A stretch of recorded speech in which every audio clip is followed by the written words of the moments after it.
तो आज हम आप लोगों के लिए लेके आए हैं मोहम्मद गौरी। मोहम्मद गौरी आज हम लोग पढ़ेंगे, जिसका शासनकाल था 1173 ईस्वी से लेकर 1206 ईस्वी तक। इससे पहले हम बता दें कि हम पिछली वीडियो में बताए हैं आप लोगों को, जो इस यहाँ से आए थे तुर्क आक्रमणकारी, जो तुर्क आक्रमणकारी थे, आक्रमणकारी थे। एक अरब से आया था, अरब से, और जो थे तुर्क से आए थे। अरब से आया था जो मोहम्मद बिन कासिम, और देखेंगे जो तुर्क से आए थे वो था एक महमूद गजनवी, और दूसरा था जो गजनी साम्राज्य है, गजनी साम्राज्य के जो शासक थे महमूद गजनवी। इनके मृत्यु के बाद जो गजनी साम्राज्य है वह धीरे धीरे टूटने लगा। जब धीरे धीरे टूटने लगा तब वहाँ गजनी साम्राज्य में एक था गौर प्रांत। इसकी गौर प्रांत की स्थापना किए थे कुतुबुद्दीन हसन ने गौर प्रांत की स्थापना किया। और इनके जो 5 बेटे थे, उसमें से एक था शहाबुद्दीन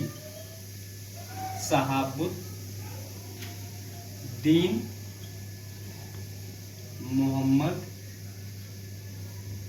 गौरी। आज हम लोग इसी के बारे में पढ़ेंगे। अब देखेंगे जो मोहम्मद गौरी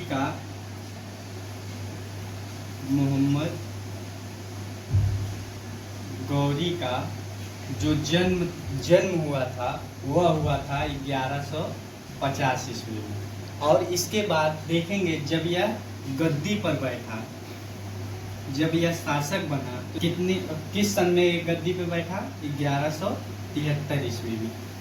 इसने 1173 ईस्वी से लेके 1206 ईस्वी तक शासन किया। और हम देखेंगे यह जो इसका जो वंश था, यह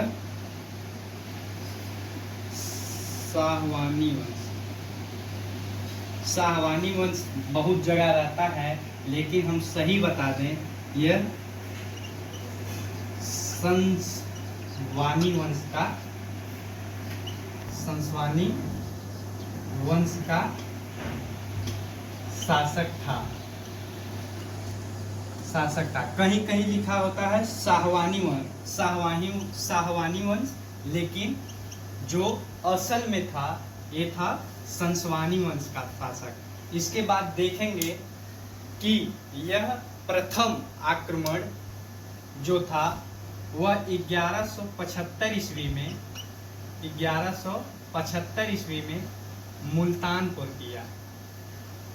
पर किया और यहाँ से विजय प्राप्त किया। उसके बाद हम देखेंगे जब यह मुल्तान पर आक्रमण करता है और यहाँ विजय प्राप्त कर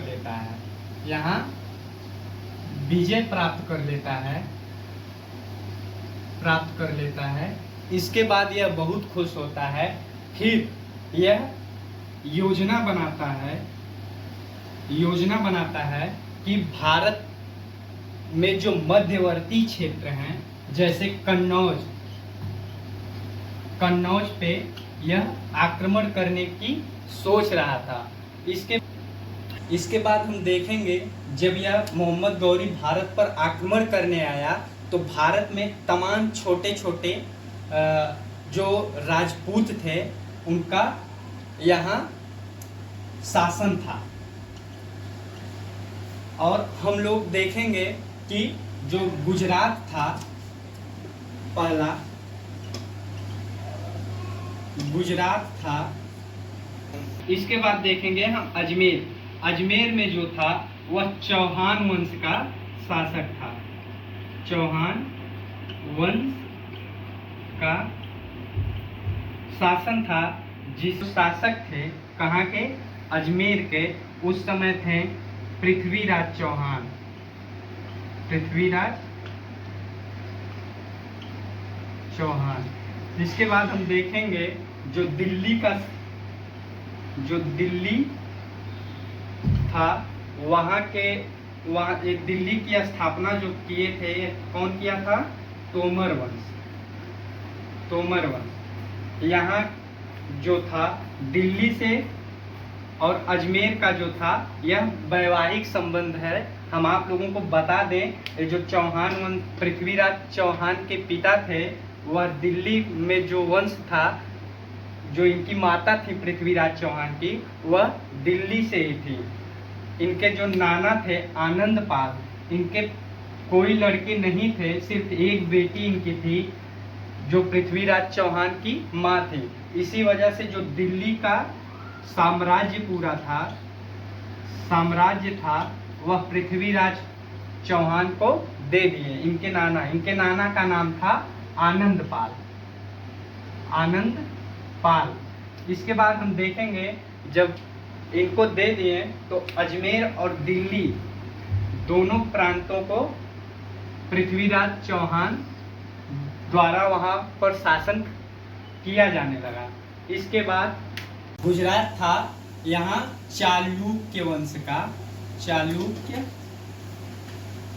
का शासन था। यहाँ के जो राजा थे वो थे भीम द्वितीय और इनकी जो माता थी नाइक देवी, यह जो थी क्या थी? विधवा थी नाइक देवी, जो भीम द्वितीय की माता थी। इन्होंने भीम द्वितीय का बहुत साथ दिया और इन्हीं दोनों के साथ से, इनकी माता और भीम द्वितीय जो इनके बेटे हैं, इन्हीं के साथ से जो चालुक्य वंश है वह चल रहा था। इसके बाद हम देखेंगे कन्नौज में जो था वह था कौन सा शासन था? घड़वाल वंश का शासक था, जिसे हम राजपूत वंश भी कह सकते हैं। राजपूत वंश। यहाँ के जो राजा थे वह थे जयचंद थे। इसके बाद हम देखेंगे जो तीसरा है वह अजमेर में।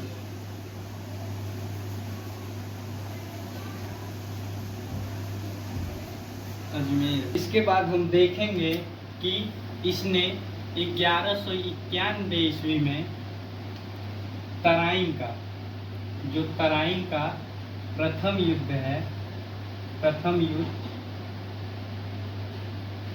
युद्ध किया। किसके साथ? पृथ्वीराज चौहान के साथ।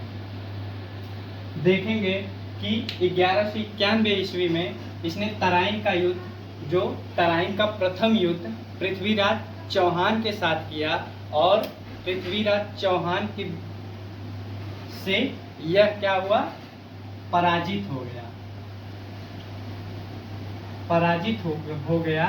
यह इसकी दूसरी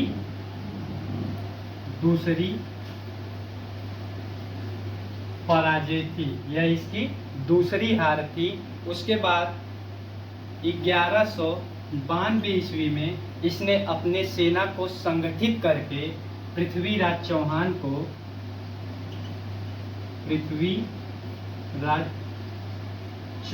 को बंदी बना लिया। हाँ, इसके बाद हम देखेंगे जो मोहम्मद गौरी के प्रमुख आक्रमण हैं वह हम देखेंगे इसने 1175 ईस्वी में, हमने बताया था कि ये मुल्तान पे आक्रमण किया। किसके वहाँ किस जो मुल्तान में वहाँ कौन सा वंश था? करमाई वंश। उसके बाद हम देखेंगे 1178 ईस्वी में इसने गुजरात पर आक्रमण किया। वहाँ के जो राजा भीम द्वितीय थे उससे यह पराजित हुआ। उसके बाद हम देखेंगे 1181 ईस्वी में इसने पंजाब पर आक्रमण किया। वहाँ के खुसरो मलिक जो राजा थे उसको पराजित किया। उसके बाद फिर 1186 ईस्वी में फिर पंजाब पर आक्रमण करता है और खुसरो मलिक को दोबारा पराजित करता है। उसके बाद फिर हम देखेंगे तराइन का युद्ध। तराइन का प्रथम युद्ध और द्वितीय युद्ध और चंदावर का युद्ध, यह वेरी वेरी इंपॉर्टेंट है।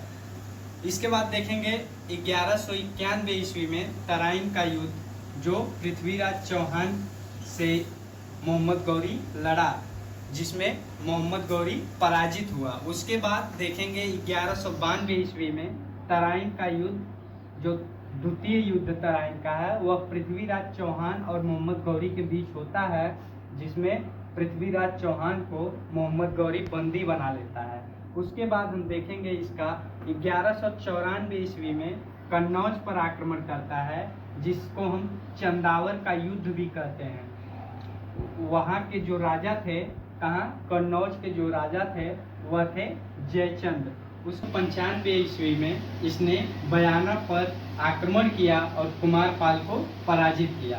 और जो इसका लास्ट आक्रमण था वह था 1205 ईस्वी में खोखरों के विरुद्ध, खोखरों से युद्ध किया। खोखरो एक जनजाति है, खोखरो जनजाति, इससे युद्ध किया। इसके बाद हम देखेंगे जो मोहम्मद गौरी था, इसके कुछ सेनापति जो थे उनके द्वारा जो विजित क्षेत्र हैं उनके बारे में हम देखेंगे। पहला था कुतुबुद्दीन ऐबक, यह इसका सेनापति था। यह 1196 ईस्वी में अजमेर पर विजय प्राप्त किया। उसके बाद 1197 ईस्वी में इसने बदायूं पे विजय प्राप्त किया। उसके बाद हम देखेंगे दूसरा जो बख्तियार खिलजी था, इसने 1197 ईस्वी में बिहार पे विजय प्राप्त की। और ठीक उसके एक साल बाद यानी 1198 ईस्वी में जो नालंदा विश्वविद्यालय है उसको यह ध्वस्त करवाया। नालंदा विश्वविद्यालय को ध्वस्त करवाने वाला जो मुस्लिम था वह कौन था? बख्तियार खिलजी।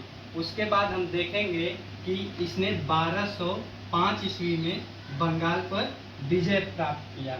उसके बाद हम देखेंगे जो मोहम्मद गौरी है। इसके बाद देखेंगे जो मोहम्मद गौरी का कुछ ऐतिहासिक ग्रंथ था। पहला था तबकात-ए-नासिरी, इसकी रचना मिनहाज उस सिराज के द्वारा किया गया, जो कि मोहम्मद गौरी के दरबार में रहता था।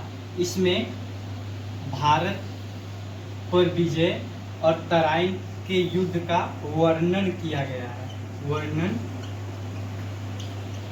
गया है। और इसी में तबकात-ए-नासिरी में ही नालंदा विश्वविद्यालय को कैसे तोड़ा गया उसकी भी चर्चा तबकात-ए-नासिरी में किया गया है।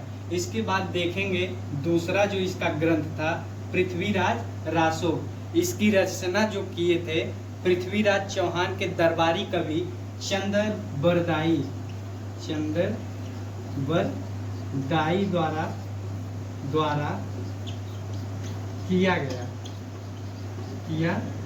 गया। बताया जाता है कि जो पृथ्वीराज रासो है इसमें भी मोहम्मद गौरी का कुछ इतिहास मिलता है। बस आज के वीडियो में बस इतना ही। इसके बाद हम देखेंगे जो गौरी था वह अपनी राजधानियों को बदलता रहा। वह अपनी राजधानी को 4 बार बदला। जो पहला था फिरोजपुर, यह अफगानिस्तान में था। और दूसरा भी हेरात अपनी राजधानी दूसरा बनाया, यह भी अफगानिस्तान में है। और तीसरा गजनी, जो गजनी है यह भी अफगानिस्तान में है। और अपना जो चौथा राजधानी बनाया वो लाहौर में बनाया, जो कि पाकिस्तान में। हाँ, तक के लिए जय हिंद।